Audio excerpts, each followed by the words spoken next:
You're listening to the Traffic and Conversion Show. I'm your host, Michelle Fernandez, and today is all about what happens when a launch does not go as planned. So stay tuned.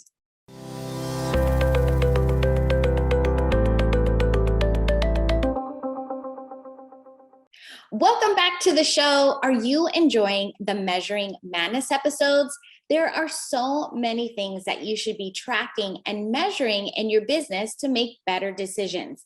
And I hope that you have been putting this in play in your business, because once you have all the data, it takes away the drama. Whether it's data from your funnel or data from your customer fulfillment, you'll be able to identify where the gaps are to be able to focus your efforts on the areas that need improving. Now, today we're talking about launching. And specifically, what to do when it doesn't go as planned. Like, what happens when your launch fails to bring in the results that you had hoped for? Let's face it, it is painful, like daggers in the heart, right? Like a horrible feeling in your gut. It definitely hurts. Launching is an emotional roller coaster. There's like absolutely no denying it. When you're not able to sell out your program, it really sucks, right? And it leads to feeling like a failure, right? All these negative thoughts. I'm not meant to do this. Nobody likes me. I'm not smart enough. So-and-so does this. And it just leads you down that downward spiral. But here's the thing. This is the nature of the beast. That is business. That is where you have to adapt, get scrappy, and figure out other ways to make up that revenue, right? And just keep in mind that you are not the only one that this has happened to or will happen to. I know of several influencers whose launches have failed. They just don't talk about it. All they talk about are the results they have, which seems to be way more than you have, right? Because they're just on a bigger scale, but you don't know what they had hoped for, right? Now, since I have a boutique marketing and ads agency, I experienced this firsthand, people's launching, right? As well as hear from other agencies and their clients what their launch experiences are. And lately, unfortunately, launches just are not going well as they used to. As in any type of business, you have ebbs and flows, things going on in the market, things going on in the world, right? Things going on with the platforms that you're advertising on, or even whether it be paid traffic or organic, right? And speaking of paid traffic, 9 times out of 10, it's really not your ads that are causing the lack of a successful launch, which is contrary to what most people think. Remember that the ad has one job, and that is to get the click, right? So if your ad is getting the click and is hitting those metrics and you're measuring it and you're like, oh my gosh, my ad is doing well, it's getting the click, it's up to you to make sure everything from that landing page, wherever you're sending them to, like once they click, wherever you're sending them, that is the role of your role of getting that conversion. And unfortunately, sometimes that's a tough thing to believe, that all the hard work and time and effort and, blood, sweat, and tears that you put in is the cost. And most people are looking for something to blame. And since running ads is an investment, that's the first thing you blame, right? Because not only are you not bringing in the revenue, you're actually putting out money. Okay. So before any launch, you should have mapped out your goals so you know what you're shooting for, right? So goals everywhere, right? How many leads you want, how many sales you want, all that good stuff. And going back to just like figuring out where your ads are coming from, this is something else that I often hear. It's like, okay, well, they go back and they evaluate, well, where did these leads come from? Were they paid traffic? Were they already on my list? Or maybe they were referred because I spoke at events, something like that, right? And a lot of times they're like, wait, I didn't get that many sales from ads from putting all this money out. So then I asked them, can you go back and you just take a look? Because this is also something that you should definitely know, is how long does somebody need to be introduced and exposed to you and nurtured before they make a decision to buy? And a lot of times when I hear this, it takes people 12 months, 24 months, sometimes 36 months. That's 3 years, or maybe going through your challenge 6, 7 times before they make a buying decision. So a lot of times when you're looking at this, and I'm talking about an investment, whether you do pay traffic or you do organic traffic, I'm talking about an investment of your time. I want you to be thinking of this as long term, something that you're investing in, you're taking a risk on, and you know that the fruits of your labor will come to fruition in the future. It's a long-term game. Nothing is an overnight success, and nothing is going to happen that quickly. It's just the way it is. And people are taking longer and longer as to make a buying decision from you, especially somebody that's cold, because there's now more competition. There's so many things going on. People want to hold on to their money. They need to believe in themselves that they can do it. So sometimes it's not even you. All right. So just keep all of this in mind as you're going through the launch, as you're not really seeing what is happening for what you hoped for.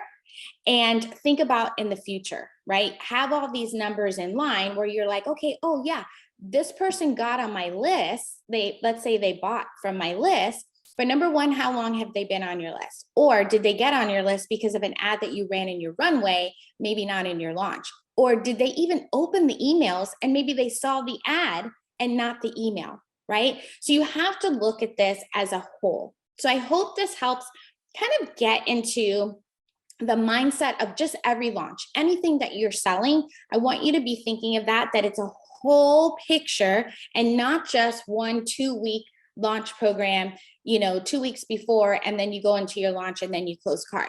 I want you to be looking at this as this is your whole business. Now, as you may have or will discover that things don't always go as planned, then you start focusing on what's not happening instead of what you want, right?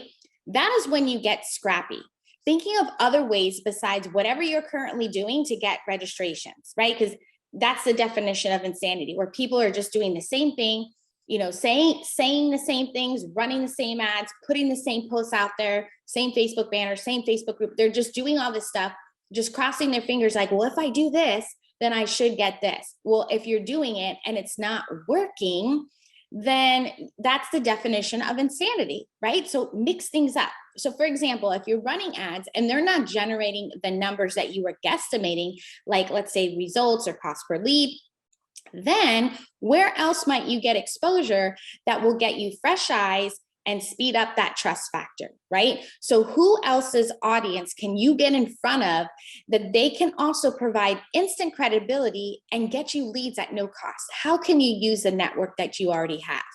How can you bring some fun into your launch, right? How can you make it exciting and build this anticipation for yourself and your audience for what's to come, right? Maybe even gamify it somehow. That's always fun, right? When it comes to open cart, are you giving people a reason to act right now, right?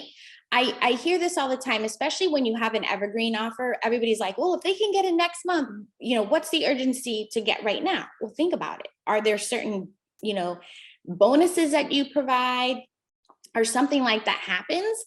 And will it be like a fast action bonus or a closed cart bonus? And if you didn't hit your sales goals, consider creating reopening the cart for a limited time and reach everyone that might be having FOMO because they didn't sign up during open cart. This is like genius. I love it. One of my mentors from a long time ago would always do this. And there's all kinds of ways that you can create some FOMO itself.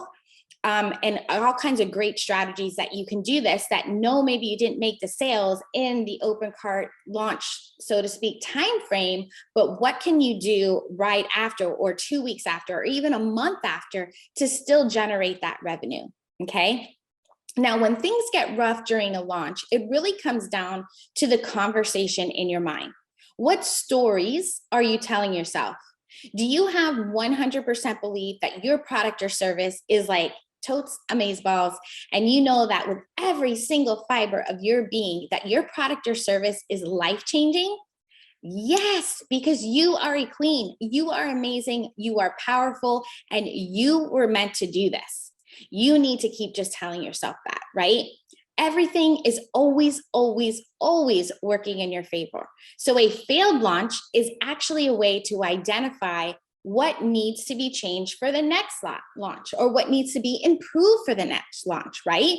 You're going to be getting all this feedback. You can ask people why they did or didn't buy. You hear conversations. I know a lot of people are like, oh, I want to live this laptop lifestyle and I just want to put everything on automation. And that is great. Don't get me wrong, right? There's a lot of success in that. However, if you're struggling, don't move to that model so quickly. Spend some time in the weeds with the people, hear what they're saying, get to know what their objections are, where their dreams and desires are, pains and struggles, all that good stuff, so you can improve it every single time. So moving forward, it comes down to adjusting your plan. What might you do to improve upon it? Like, what can you test, like something new the next round, whether it be copy, creative, anything, your bonuses, swap them out. And as soon as your launch ends, you should begin to warm up your audience for the next one. So basically, when you're not in a launch, you should always be in a runway, creating and posting content that makes your audience aware that they have a problem, shift any beliefs, and definitely overcome objections. And once you find the content that resonates, we'll then amplify it, meaning put paid traffic to it. Simple video view campaigns that will build brand awareness, create some engagement, and builds audiences that you can later retarget for your launch event, which then you will get a lower cost per lead, right? And then you've done this warming up, you've done this nurturing, if you will. And then what does that do? It shortens that buying cycle. So maybe if your average people have been at, let's say, on your list for 2 years, maybe you shrink that down to a year. So that's a metric that you can be looking. How can I move that down? What content do I need to put out there for them to realize they have a problem, shift those beliefs, and get them to trust me like I am the expert. You need to come to me, right? Now, one big thing that most people don't do is ramp up your self-care before launching. Make sure you are stocked up with healthy food, get those 8 hours of sleep each night, listen to podcasts, read some books, or read some affirmations that you find it inspiring. I don't know about you, but sometimes like I'm going through something and then there's one podcast that I always tune into, and it's like, no matter what he says, it resonates with me, right? Because everybody's going through the same thing. And that's just something that as soon as I listen to it and I hear it, it's like I just get that belief in myself. I need that little extra, right? And it really just keeps your head in the game. And most importantly, keep a group of people close by, even if it's virtually, so you can get support when you feel stress creeping in, right? Listen, you were meant to live your crazy cool life. Putting yourself out there and stepping up to be the amazing leader and courageous CEO that you were meant to be. I hope you enjoyed the show, and I would love it if you would leave me an honest review on the podcast on iTunes. And I so appreciate you spending time with me here today. Until next time, let's grow your business together.